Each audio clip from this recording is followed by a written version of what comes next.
ومولانا محمدا عبده ورسوله أما بعد فأعوذ بالله من الشيطان الرجيم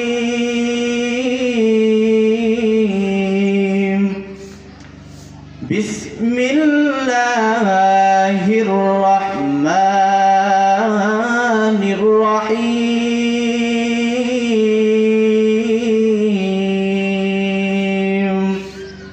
يا أيها الذين آمنوا أطيعوا الله وأطيعوا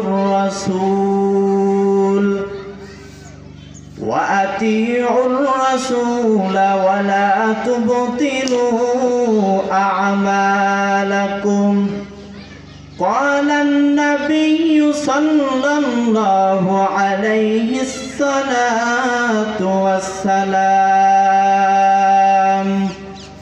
لا طاعة لمخلوق في معصية الخالق صدق الله العظيم وصدق رسوله النبي وأمي الكريم ونحن على ذلك من الشاهدين والشاكرين والذاكرين والحمد لله رب العالمين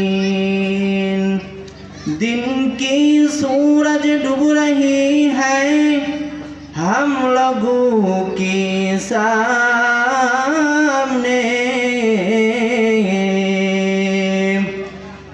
दिन की सूरज डूब रही है हम लोगों के सामने रोज़े महशर क्या जवाब है मुस्तफा के सामने रोज़े महशर क्या जवाब है मुस्तफा के सामने अल्हम्दुलिल्लाह ইসলামী আন্দোলনের পক্ষ থেকে ও বৈষম্য বিরোধী ছাত্র আন্দোলনের রুহানিয়তের মাগফিরাতের উদ্দেশ্যে আজ 7 তারিখ 2024 আজ মাহফিলের সম্মতি আমার সামনে উপস্থিত আল্লাহ তাআলার আশিকিন জাকিরিন মুহিব্বানি আযম পদ্মার অন্তরালে আমার সম্মানিত মা ও বোনেরা সকলকে আমার সালাম ও মুবারকবাদ। পবিত্র কুরআন আল কুরআন আল্লাহ তাআলা যাকে আল্লাহ তাআলা নাজিল করেছেন ওই অমীয় বাণী আল্লাহর কুরআন থেকে একটি আয়াত আমি তেলাওয়াত করেছি ইয়া আইয়ুহাল্লাযীনা আমানু আতিউল্লাহা ওয়া আতিউর রাসূল ওয়ালা হে পৃথিবীর বান্দাগণ হে পৃথিবীর মুমিনগণ তোমরা আল্লাহ ও তার রাসূলের অনুগত্য করো ওয়ালা তুবতিলু আমালাকুম তোমাদের কৃত আমলকে নষ্ট করো না। আল্লাহ তাআলা বললেন পৃথিবীর ঈমানদারগণ যারা ঈমান আনছে তাদেরকেই বলা হয়েছে, যারা কুফরি করে তাদের কিন্তু বলা হয় নাই। হাদিসের মধ্যে আমি যা তেলাওয়াত করেছি পাঠ করেছি লা তাআতা লিমাখলুকিন ফি মাসিয়াতিল খালিক আল্লাহর সন্তুষ্ট ব্যতীত আল্লাহ তাআলাকে ব্যতীত পৃথিবীর অন্য কারো সন্তুষ্টের উদ্দেশ্যে তার আদেশ মেনে নেওয়া চূড়ান্ত হারাম। ও প্রিয় মুসলমান আল্লাহর গোলাম আল্লাহ তাআলা কুরআনের অপর আয়াত ইন্নাল্লাহা আশতারা মিনাল মুমিনিনা আনফুসাহুম ওয়া আমওয়ালাহুম বিআন্না লাহুমুল জান্নাহ আমি আল্লাহ মুমিনের জানমালের বিনিময়ে আমি মুমিনকে আল্লাহ জান্নাত দান করব। জান্নাত কারা পাবে? জান্নাত কেমন তা কারা পাবে? কয়েক গুণওয়ালা ব্যক্তি জান্নাত পাবে। যারা রাসূলের সুন্নাত মানবে তারা জান্নাত পাবে, যারা রাসূলের সুন্নাত মানবে না তারা জান্নাত পাবে না। যারা আল্লাহর বিধান মানবে তারা জান্নাত পাবে, যারা আল্লাহর বিধান মানবে না তারা জান্নাত পাবে না। আল্লাহ তাআলা বলে আকিমুস সালাতা ওয়া আতুজ যাকাহ ওয়া আকরিদুল্লাহা করদান হাসানা। আতুজ যাকাহ, যাকাত প্রদান করো, ওয়া আকরিদুল্লাহা করদান হাসানা, আল্লাহকে উত্তম করজ দাও, ঋণ দাও। ও প্রিয় মুসলমান, আল্লাহর গোলাম, আল্লাহ তাআলা বলে ইমানদার হইতে গেলেও কিন্তু রসুলের সুন্নত মানা লাগবে। যদি রসুলের সুন্নত না মানো, যদি দাবি করো আমি সুন্নি নামের তুমি ধোঁকাবাজ, সুন্নত তো নাই। তোমাকে দেখতে হবে তুমি রসুলের সুন্নত অনুযায়ী তোমার চুলটা আছে কিনা, রসুলের সুন্নত অনুযায়ী তোমার দাড়িটা আছে কিনা, রসুলের সুন্নত অনুযায়ী তোমার লম্বা জুব্বা আছে কিনা, রসুলের অনুযায়ী তোমার চলাফেরা আদর্শ আছে কিনা। এই সব গুণ থাকার উপর যদি দাবি করো আমি সুন্নি, তাহলে তোমাকে সুন্নি মানা যায়। আর যদি গুণ না থাকে, যদি দাবি করো সুন্নি তো দূরের কথা, প্রকাশ্য ধোঁকাবাজ। তুকু যাওয়া সুন্নতে আহমদ কুজা কাই মোহাম্মদ ইসবতে হাম পে তেরা জমিউল ইলম ফিল কুরআনে হাকিম হিকমতে উজালা ইয়াসুতু ये कदीम एक ज़माना सोहबते बाउलिया बेहतरा जो 100 साल तौआत बेरिया। ও আল্লাহর বান্দা মুসলমান, নিজেকে যদি সুন্নি দাবি করে, রসুলের সুন্নত নাই, যদি রসুলের সুন্নত না মানিয়া হাজারবার চিল্লাও আমি সুন্নি, সুন্নত তো নাই, সুন্নি দাবি করলে হবে না। প্রকাশ্য সুন্নি হলো তারা রসুলকে ভালোবাসে, রসুলের অনুযায়ী চলে, তারা হলো সুন্নি। এরা যদি সুন্নতের অনুসরণ করে তাহলে তারা জান্নাতে যাবে। জান্নাতটা কেমন আল্লাহ কুরআনের মধ্যে এটাও বর্ণনা করে দেয়। জান্নাতিন তাজরি মিন তাহতিহাল আনহারু খালিদিনা ফিহা ওয়া যালিকা হুয়াল ফাওজুল আযীম।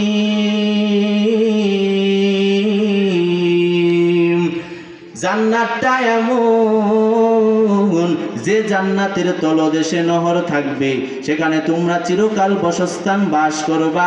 ওয়াদালিকা হুয়াল ফাউজুল আযীম, এটা তোমাদের জন্য মহা সাফল্য। যদি তোমরা নামাজ না পড়ো, রোজা না করো, যাকাত প্রদান না করো, মানুষের সাথে ভালো ব্যবহার না করো, যদি বলো আমি সুন্নতের অনুসরণ করি, আমি রসুলকে মানি না, রসুলের সুন্নত মানি না, রসুলকে আদর্শ আইডল হিসাবে টুপিটা যদি আমি মাথায় না দিই, যদি আমি রসুলের সুন্নত অনুযায়ী যদি দাড়িটা না রাখি, রসুলের সুন্নত অনুযায়ী যদি আমার যদি জামাটা না হয়, যদি সুন্নি বলে হাজারবার দাবি করি, সুন্নত কিন্তু মানা যাবে না। হাদিস মান আহাব্বা সুন্নতি ফাকাদ আহাব্বানি ওয়া মান আহাব্বানি কানা মাইয়া ফিল জান্নাহ। রসুল বলে যে আমার সুন্নতকে ভালোবাসবে, আমি রসুলকেই ভালোবাসবে, আমি রসুলের সাথে জান্নাতে যাবে। আমি আয়াত তেলাওয়াত করলাম, জান্নাত এমন এক জায়গা বাবা, সবাই কিন্তু জান্নাত চলে, জান্নাত পায় না। ওই জান্নাত এমন এক জায়গা আল্লাহ বলে ওয়াযালিকা হুয়াল ফাউজুল আযীম, এটাই হলো মহা সাফল্য। অপর আয়াতে আল্লাহ তাআলা বলেন ইয়া আইয়ুহাল্লাযীনা আমানু আতিউল্লাহা ওয়া আতিউর রাসূল, তোমরা আল্লাহ ও তার রাসূলের অনুগত্য করো। ওয়ালা তুবতিলু আমালাকুম, তোমাদের আমলকে নষ্ট করো না। ও মুমিন বান্দা, কি আমল করো? খালি গুনাহ করো, সকালে গুনাহ, দুপুরে গুনাহ, নামাজ নাই, রোজা নাই, সবখানে গুনাহ। হিন্দি গান শোনো, অন্য কোনো আজে বাজে কাজে লিপ্ত থাকো, মেয়েদের ইফটিজিং কাজে লিপ্ত থাকো, রাতের বেলা ঘুমাও, তাও গুনাহ করো, সব জায়গায় গুনাহ। তোমার সওয়াবের জায়গাটা কোন জায়গায়? গান শোনো, রাতের বেলা ঘুমাও, এমন হইতে পারে এটা শেষ ঘুম। এইটা যদি ভেবে ঘুমাও আর গুনার কথা করতে, গুনাহ করতে মন চাইবে না। ও আল্লাহর বান্দা নবীর উম্মত, ও বাবা, দুটা পা আগাতে পা ধরে বলি আর গুনাহ করিস না। গুনাহ করিয়া নিজে ধ্বংস, জাতি ধ্বংস, যৌবন ধ্বংস, চোখ নষ্ট, হাত নষ্ট, অন্তর নষ্ট, কলব নষ্ট করে ফেলেছো, সব কিছু নষ্ট করে ফেলেছো। তোমরাও গান শোনো, আমরাও তো ইসলামী গান শুনি, ভালো লাগে, তোমরাও শোনো, আমরাও শোনো। তোমরা এটা শুনলে গুনাহ হবে, আমরা যেটা বলি এটা শুনলে গুনাহ হবে না, শুনবেননি? जिंदगी में बंदगी तू करना है, जिंदगी में बंदगी तू करना है, जिंदगी में बंदगी शर्मिंदा है, जिंदगी में बंदगी शर्मिंदा है। आयते हम कुछ न कुछ खरीदने को,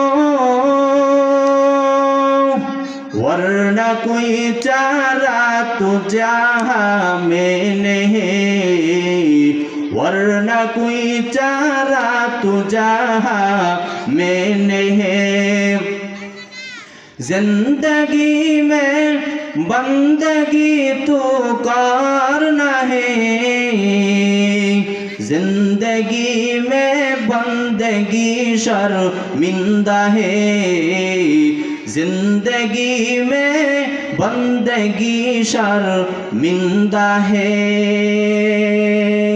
ओ अल्लाहर बांदा, এগুলো যদি শুনো গুনাহ তো হবে না, ভালো লাগবে, অন্তর পরিষ্কার হবে, কলব পরিষ্কার হবে, গুনাহ তো কখনোই হবে না। হিন্দি সিরিয়াল যদি শুনো, হিন্দি গান যদি শুনো, অবশ্যই অবশ্যই গুনাহ হবে। এই গুনার কারণে গুনাহ আল্লাহ কয় ওয়ালা তুবতিলু আমালাকুম, তোমাদের কৃত আমলকে নষ্ট করো নাই। আমি গুনাহগার কোনো আমল নাই, তোমরা গুনাহ করে কোনো আমল নাই, আমল তো নষ্ট করার কোনো কারণ নাই। ও বাবা, যদি গুনাহ করিয়া কবরে যাও, ওই কবরের আযাব এত ভয়ঙ্কর, ওই কবরের আযাব সহ্য করতে পারবা না। এই সময় বাবা তুমি কবরে যাইবা, কবরে তোমাকে রেখে তোমার আত্মীয় স্বজন, তোমার সবাই কিন্তু তোমাকে রেখে চলে আসবে। তোমার যে সন্তান আপন মনে করতা, ওই সন্তানও কিন্তু তোমার আপন না, তোমার মা আপন না, তোমার বাবা আপন না, তোমার বন্ধু বান্ধব কেউ আপন না। খেলার মাঠে কত সঙ্গীদের সাথে খেলতা, তারাও কিন্তু তোমার আপন না। আপন হলো একজন, তিনি আমার আল্লাহ। আল্লাহ আল্লাহ ক্যা মুবারক নাম है अल्लाह अल्लाह, आशिका को काम है, रिश्ते आशिक रिश्ते माशुक बरफरूद, अज़हातु मेरे यद में जुमला सू। ও আল্লাহর বান্দা, যদি গুনাহ করিয়া কবরে যাও, কবরে তোমারে রাখি আসবে মুনকার নাকির, প্রশ্ন করবে তিনটা। রবের পরিচয় দাও, ধর্মের পরিচয় দাও, রহমাতাল লিল আলামিনের পরিচয় দাও। যদি আমলওয়ালা হও, রবের পরিচয় দিতে পারবা। ধর্মের পরিচয় যদি দাও, ধর্ম যদি ভালোবাসো, মহব্বত করো, ধর্মের পরিচয় দিতে পারবা। আর যদি রহমাতাল লিল আলামিনের পরিচয় দাও, যদি রহমাতাল লিল আলামিনকে যদি ভালোবাসো, তার সুন্নতকে যদি মানো, তাহলে সুন্নত ওয়ালার উত্তর দিতে পারবা। আর যদি রহমাতাল লিল আলামিনের না মানো, তার সুন্নত যদি না মানো, প্রশ্নের জবাব দিতে পারবা না। ইয়া আইয়ুহাল্লাযীনা আমানু কু আনফুসাকুম ওয়া আহলিকুম নারা ওয়াকুদুহান নাসু ওয়াল হিজারা আলাইহা মালাইকাতুন গিলাদুন শিদাদুল লা ইয়াসুনাল্লাহা মা আমারাহুম ওয়া ইয়াফআলুনা মা ইউমারুন। আল্লাহ কয় ইয়া আইয়ুহাল্লাযীনা আমানু, হে ঈমানদার গণেরা, কু আনফুসাকুম, নিজেকে রক্ষা করো, ওয়া আহলিকুম নার, পরিবারকে আগুন হতে রক্ষা করো, ওয়াকুদুহান নাসু ওয়াল হিজারা, আগুন হতে নিজের পরিবারকে রক্ষা করো। কু আনফুসাকুম, নিজেকে রক্ষা করতে বলছে, পরিবারকে রক্ষা করতে বলছে। এই জাহান্নামের ইন্ধন হবে দুই ধরনের ব্যক্তি। এক হবে আল্লাহ কয় আমি জাহান্নামকে উদ্বোধন করব দুই ধরনের জিনিস দ্বারা।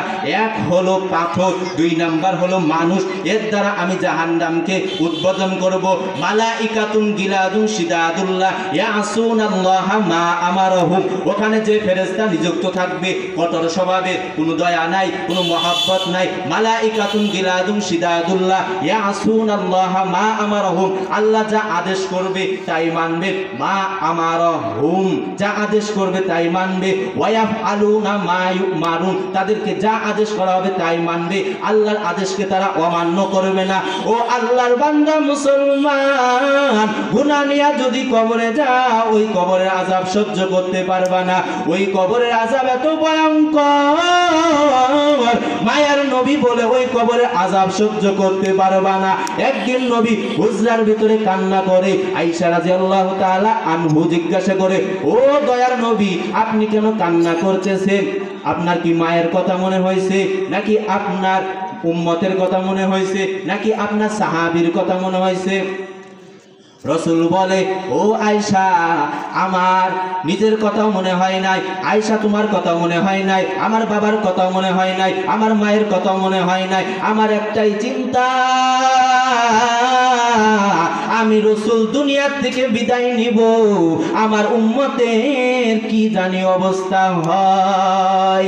উম্মতের চিন্তায় রাসূল চিন্তিত, আর তুমি কেমন উম্মত হইলা? উম্মত হইয়া দাড়ি কাটো, নামাজ পড়ো না, রাসূলের সুন্নাত মানো না, রাসূলের আদেশ মানো না, উলামায়ে কেরামদের মানো না, কোন ওয়াজ মাহফিলের বিরোধিতা করো, তুমি কেমন মুসলমান হইলা? তোমার মতন মুসলমান থাকার চেয়ে না থাকা আরো ভালো। ও আল্লাহর গোলাম, ওই কবরে যাওয়ার পর কবরের মধ্যে 3টা প্রশ্ন করা হবে।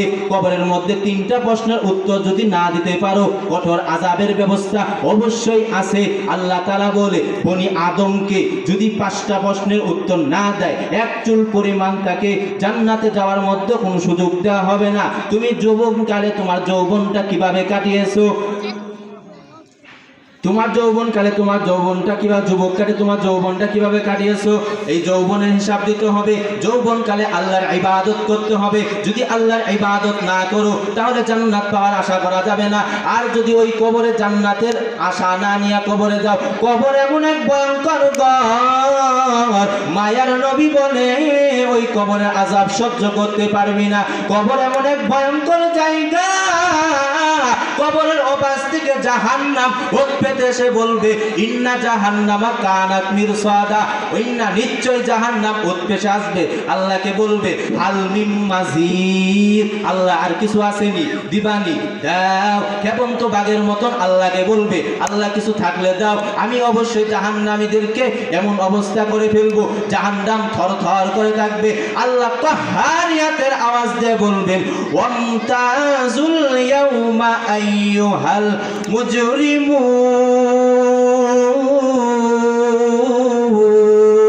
এই অপরাধীর দল আমার নেককার বান্দা থেকে আলাদা হয়ে যায়।